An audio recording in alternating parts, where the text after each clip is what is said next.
एक बार भगवान शिव कैलाश पर्वत पर बैठे थे तो माता पार्वती भगवान शिव से मिलने के लिए जाती है और कहने लगती है, प्रभु जब मैं आपसे मिलने के लिए आ रही थी तो मेरी नजर मृत्यु लोक पर पड़ी। वहां मैंने क्या देखा कि तीन स्त्रियां जो आपस में सहेली थी, उनमें से दो स्त्रियों विधवा होकर के दुखी जीवन जी रही थी, जबकि एक स्त्री सुहागिन होकर के अपने पति के साथ सुखी जीवन जी रही थी। प्रभु यह बात मेरी समझ में नहीं आई, इसलिए मेरे मन में तीन प्रश्न गूंजने लगे। अब मैं आपसे यह चाहती हूँ कि आप मेरे तीनों प्रश्नों के उत्तर देकर के मुझे संतुष्ट करने की कृपा करें। इस प्रकार माता पार्वती की बात को सुनकर के भगवान शिव कहते हैं, पार्वती तुम मुझे अपने तीनों प्रश्न बताओ, मैं तुम्हें तुम्हारे प्रश्नों के उत्तर देकर के पूरी तरह संतुष्ट करने का प्रयास करूंगा। अब माता पार्वती कहती है, प्रभु मेरा पहला प्रश्न है, कौन सी स्त्री समय से पहले विधवा हो जा रही है। मेरा दूसरा प्रश्न है, कौन सी स्त्री को जीवन में कभी सुख नहीं मिलता। और मेरा तीसरा प्रश्न है, कौन सी चीज ऐसी है जो एक पत्नी अपने पति को मांगने से भी नहीं देती। इस प्रकार माता पार्वती के प्रश्न सुनकर के भगवान शिव कहने लगे, पार्वती तुम जिन स्त्रियों की बात कर रही हो उनमें से दो स्त्रियां विधवा होकर के अपना दुखी जीवन जी रही है और वहीं पर एक स्त्री सुहागन होकर के अपने पति के साथ में अपना सुखी जीवन जी रही है।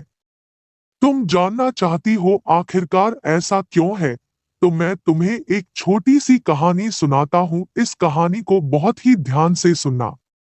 आधी अधूरी कहानी सुनने वालों को आधा अधूरा ही ज्ञान प्राप्त होता है, जो जीवन में कभी काम नहीं आता, क्योंकि तुम्हारे तीनों प्रश्नों के उत्तर इस छोटी सी कहानी में समाये हुए हैं। इस कहानी के अंदर छिपा हुआ है। इस कहानी को यदि तुमने ध्यान से सुना तो तुम्हारे तीनों प्रश्नों के उत्तर तुम्हें अवश्य मिलेंगे और तुम्हें संतुष्टि प्राप्त होगी। दोस्तों, माता पार्वती कहती है, प्रभु मैं आपकी बात से सहमत हूँ, आप कहानी शुरू करो। मैं कहानी को पूरे मन से सुनूंगी और जब तक आप कहानी बोलेंगे तब तक मेरा मन किसी दूसरे स्थान पर नहीं जाएगा। भगवान शिव कहते हैं, पार्वती सबसे पहले मैं तुम्हें उस स्त्री की कहानी सुनाता हूँ जो सुहागन बनकर के सुखी जीवन जी रही है। देखो, जिस सुहागन स्त्री की तुम बात कर रही हो वो सुहागन स्त्री एक राजा के नौकर की पत्नी है, और जिस नौकर की वो पत्नी है उस नौकर को अपनी पत्नी पर पूरा विश्वास और भरोसा है कि वो पतिव्रती है, जिसकी महिमा वो अपने साथियों में बार बार करता है। अब देखो, एक दिन की बात है, उस राजा के नौकर ने अपनी पत्नी की प्रशंसा इतनी की कि बात धीरे धीरे फैलते हुए राज दरबार तक पहुंच गई। फिर उस राजा ने अपने नौकर को बुलाया और उस नौकर से कहा कि तुम हर किसी से अपनी पत्नी की प्रशंसा करते रहते हो कि तुम्हारी पत्नी पतिव्रता है। क्या वास्तव में तुम्हारी पत्नी पतिव्रता है? क्या तुम्हें पूर्ण विश्वास है? दोस्तों, भगवान शिव कहते हैं, पार्वती इस प्रकार राजा की बात सुनकर के नौकर कहने लगा, महाराज मुझे पूरा विश्वास है कि मेरी पत्नी पूरी तरह पतिव्रता है। अब उसी समय पर राजा का महामंत्री कहने लगता है, यदि मैं तेरी पत्नी का पतिव्रत धर्म खंडित कर दूं तो तुझे क्या सजा मिलनी चाहिए? तो नौकर ने कहा, यदि तुम मेरी पत्नी का पतिव्रता धर्म खंडित कर देते हो तो महाराज मुझे फांसी लगा देना। अब वो राजा का नौकर भी मंत्री से कहता है, महाराज यह मेरी पत्नी का पतिव्रत धर्म खंडित नहीं कर पाए तो इनको सजा क्या मिलनी चाहिए? तो राजा ने कहा, मंत्री को भी फांसी की सजा दी जाएगी। भगवान शिव कहते हैं, पार्वती इस प्रकार मंत्री ने स्वीकार कर लिया और नौकर से पूछा कि क्या वस्तु लाऊं जिससे तू माने कि मैं तेरी पत्नी का धर्म खंडित करने में सफल हुआ? तो नौकर ने कहा, मंत्री यदि तुम मेरे घर से जाकर के मेरे विवाह के समय पर मुझे एक पटक मिला था और एक कटार मिली थी जो दूल्हे को देते हैं, वो मेरी पत्नी बहुत ही संभाल के रखी है, जो सुहाग की निशानी मानी जाती है। यदि पटका और कटार लाकर तुम मुझे दिखा दे तो मैं मान जाऊंगा कि मेरी पत्नी का धर्म तूने पूरी तरह नष्ट कर दिया है। अब भगवान शिव कहते हैं, पार्वती शर्त स्वीकार हो जाने के बाद में वो मंत्री शहर में जाता है और एक दुती से जाकर मिलता है।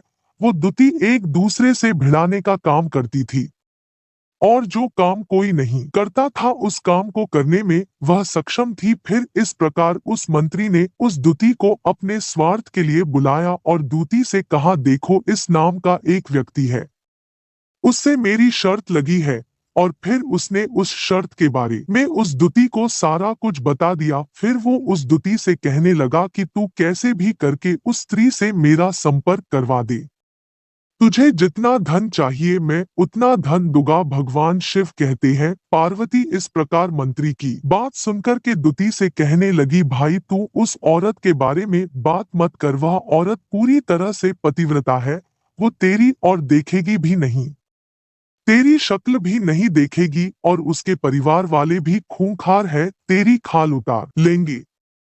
तो मंत्री कहने लगा, ठीक है, यदि तू उससे संपर्क नहीं करवा सकती है तो एक काम कर दे, उसके घर जाकर के पटका और कटार चुरा कर ला दे, और उसकी पत्नी के गुप्तांग के पास में यदि कोई चिन्ह हो तो वो चिन्ह भी मुझे देख करके बता दे, फिर मैं तुझे मुंह मांगा इनाम दूंगा।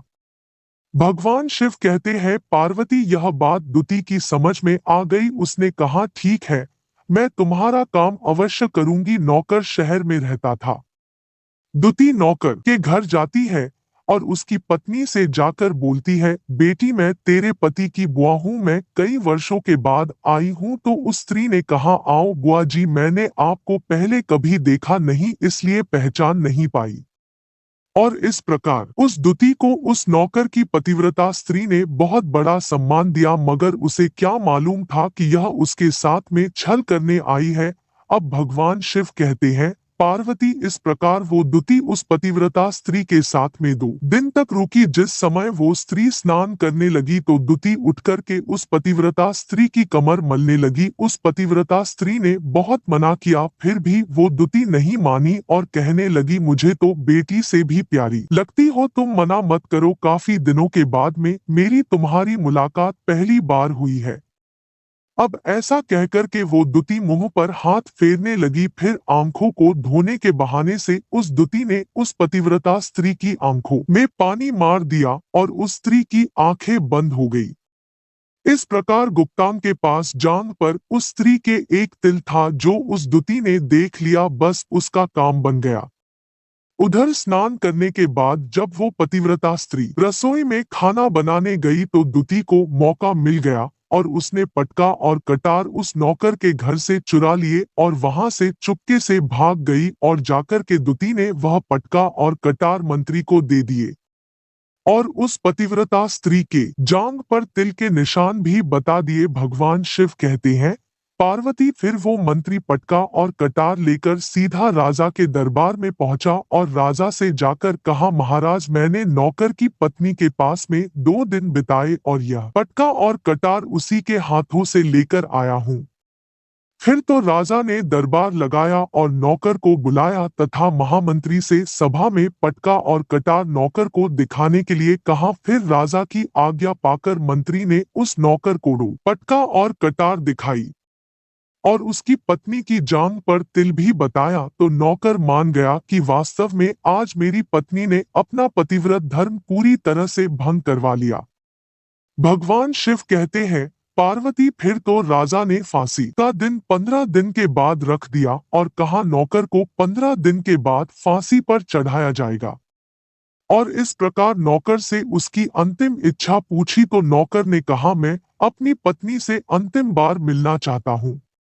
भगवान शिव कहते हैं, पार्वती इस प्रकार राजा ने उस नौकर को आज्ञा दे दी कि ठीक है, तुम अपनी पत्नी से मिल सकते हो। फिर नौकर अपने घर गया और अपनी पत्नी से कहा कि तुमने मेरे साथ में बहुत बड़ा धोखा किया। मैंने तुम्हारे विश्वास पर मंत्री से ऐसी शर्त लगाई थी कि राजा के दरबार में राजा के सामने मैंने कहा था कि मेरी पत्नी का पतिव्रत धर्म कोई नष्ट कर दे तो मुझे फांसी लगा देना। अब मुझे 15 दिन के बाद फांसी लगा दी जाएगी। मेरे साथ विश्वासघात करके तुमने ठीक नहीं किया। भगवान शिव कहते हैं, पार्वती उस पतिव्रता स्त्री ने अपने नौकर पति को सारी बात बताई, मगर उसे विश्वास नहीं हुआ और पुनः वो राजा के दरबार में पहुंच गया। फिर उसे कैद में डलवा दिया गया।